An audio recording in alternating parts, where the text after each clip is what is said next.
All right, what's up, everyone? Good morning. It is May 3rd, and this is the Water Watch, and we're going to do a deep dive today on all the water levels and reservoirs, snowpack, stream flows, pretty much everything that you're going to want to see in California, Nevada, Utah, Arizona, Colorado, um, maybe even a few other places if we have time, but should be fun. It's kind of right beginning the season where we're getting some really big snow melt. Had a good snow year for most places that I listed, and now it's all melting. So let's find out what is happening to the reservoir levels. Um, let's dive right in. First, we're going to look at snowpack. Let's get this here so you can still see me, because why would you not want to see me? Um, oh, technical difficulties here. There we go. All right, you don't get to see me. Bummer. So here's the Western United States SNOTEL stations. You can see pretty broadly above average in California, Nevada, Utah, Colorado. Northern Colorado is doing okay. Um, Southwestern Colorado is not doing as well, but back in April, those mostly would have been green. A lot of it's melted already. Up here in Washington, northern Idaho, Montana, northern Wyoming, they did not have that great of a water year. Not great of, not super great in terms of snowpack. Um, a lot of these, it's a little bit late in the year for these locations. A lot of the snow's already melted, so maybe it's not quite as bad as it looks here, but they definitely did not have a great year. We won't be going too deep into this area. We're going to focus more on this area because this is where, ironically, typically water is more scarce. And up here, they typically have more of an abundance of water.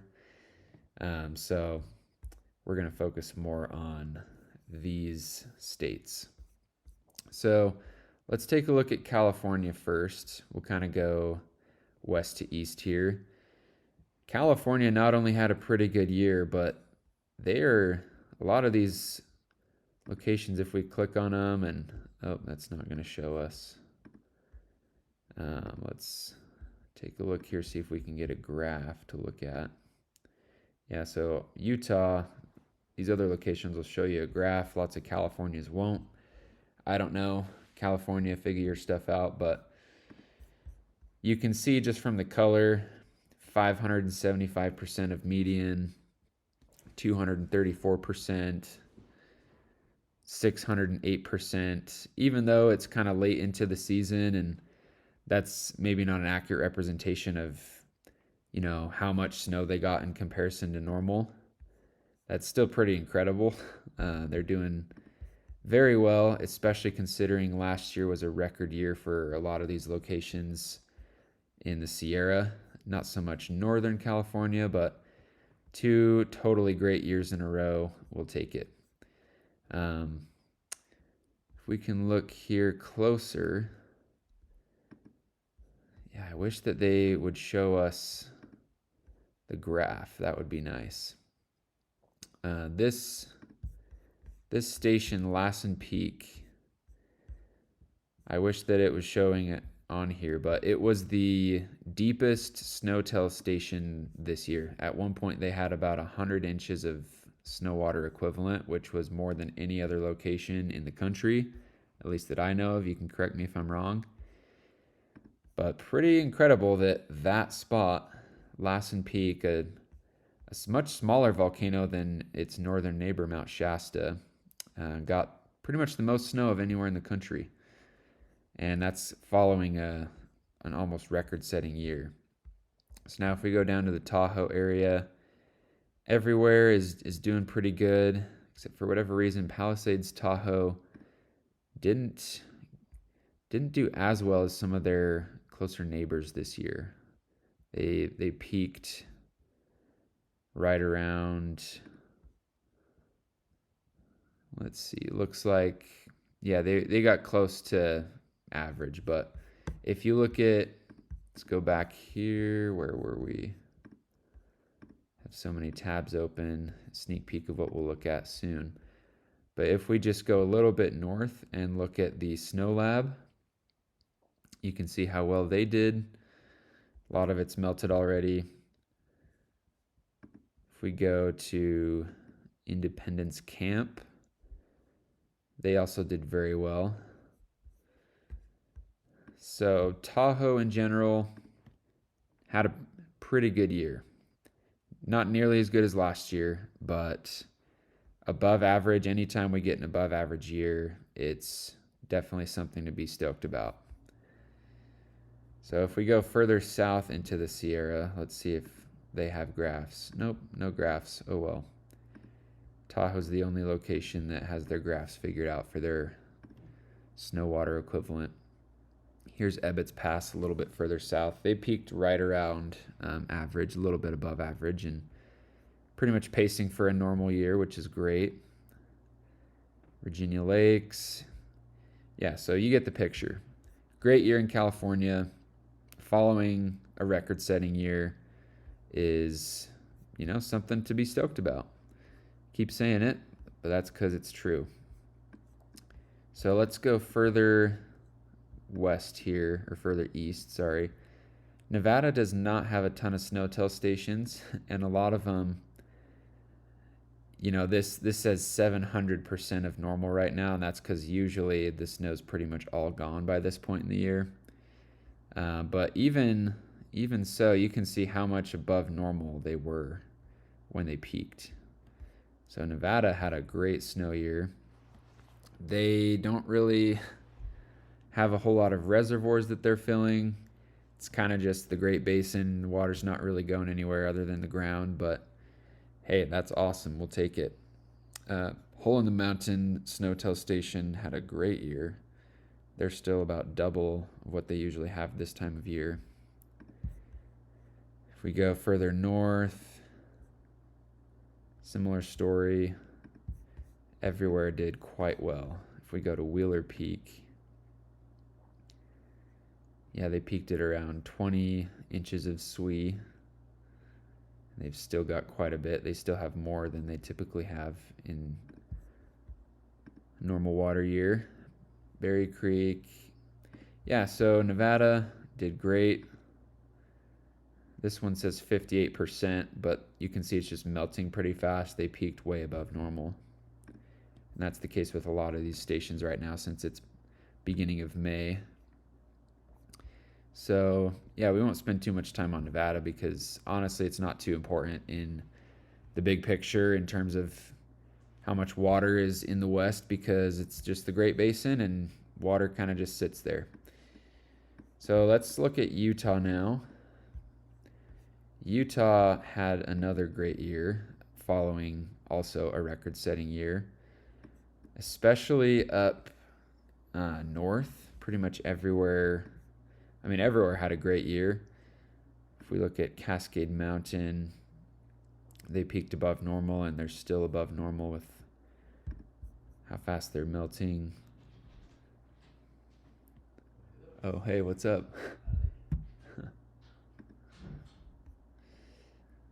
And then, let's see, Farmington peaked at around 40 inches, which is a lot. Hard Scrabble, 20 inches. If we go look at Ben Lomond Peak here.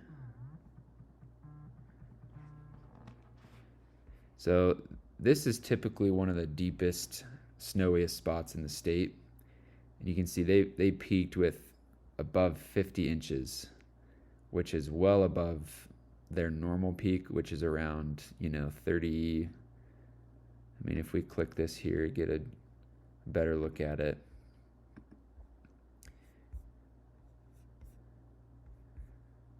Yeah, it's not going to tell us the actual numbers, but what's crazy is if you compare this to last year, this is an incredible year, but looking at last year, it doesn't even come close. that just goes to show how crazy last year was. So let's zoom back out here. There's some spots that are red, Timpanogos Divide being one of them. You can see it's just melting a lot faster than typical, but they peaked above normal. Pretty much anywhere in Utah that shows red right now, that'll be the case. You can see peaked way above normal, and now it's just all melted. Same with Dry Fork. So Utah had a great year. A lot of it's already in the reservoirs and in the Great Salt Lake, which is where pretty much all of this water will end up going at some point. And we'll take as much water as we can get in the Great Salt Lake. If we look at the Uintas, so Wasatch did pretty well. Let's look at Brighton. Yep, they had a great year. Snowbird. Yeah, they are also usually one of the snowiest places in the state. Almost 50 inches of SWE when they peaked. If we look at the Uintas, right around average for that location. Further east, right around average, melting a bit faster. Even further east, kind of similar story. Mostly melted by this point, but peaked right around average. We'll just look at a few more spots here. Above average for this location. Above average for that location as well. And all of this water will end up in the Green River, which will then end up in the Colorado River, which will then end up in Lake Mead and Lake Powell, which are two very, very important reservoirs for, everything. Power, water, consumption, agriculture, you name it. Beaver Divide, this one's still above average. So yeah, pretty much everywhere was either at or above average in the Uintas. If we look at this area, Escalante in Utah, they had a great year. I mean, this doesn't provide that much snow in the big picture. It's not that big of a region, but they had a huge snowstorm right at the beginning of March that added almost half of their typical SWE they get in an entire year, just in like a 2-day period, which is incredible. But yeah, they're still doing great down there. If we look at some of these red locations, same as before. It's mostly just melted at this point, but they peaked above average. Let's look at this location. Yeah, same story. Southwestern Utah, same thing. They didn't do as well as some of these other spots. They were just mostly trying to catch up to average, and then at the end of the year they finally did. Let's zoom in a little bit more here. Bryan Head, yeah, they peaked a little bit above average. Yep, same story here. Southeastern Utah, kind of same story. I'll probably be repeating myself a lot because this is kind of what's going on with most of the places that we'll be covering in this video.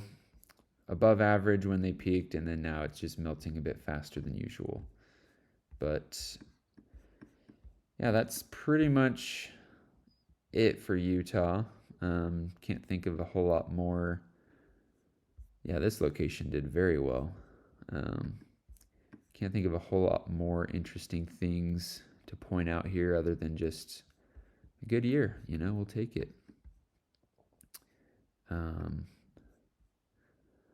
Yeah, northern Utah did very well. So let's move on here. Let's go down to Arizona real quick. They don't have a whole lot of snow tell stations, and you can see most of them with this little cross through it just means that there's no more snow there. But they peaked above average. Humphreys Peak, Snowslide Canyon, they are still, I think they're still open for skiing over there at Arizona Snow Bowl, and they're doing great. Let's see, yep, above average, above average. That's what we like to see. Quite a bit above average there, and then it melted super fast, which is not surprising for Arizona.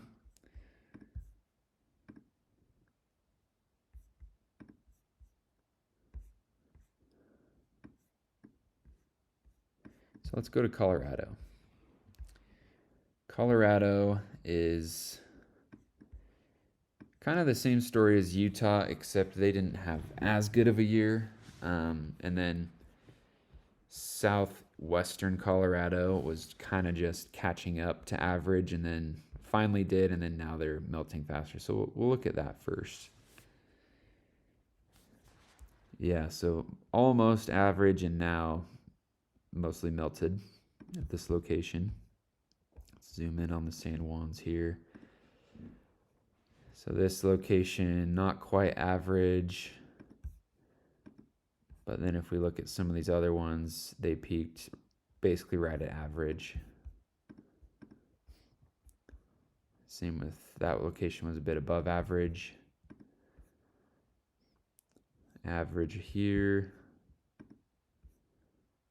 Slumgolian, that's quite the name. A little bit below average there. Right above average there, and then melted pretty quick. And yeah, they had a good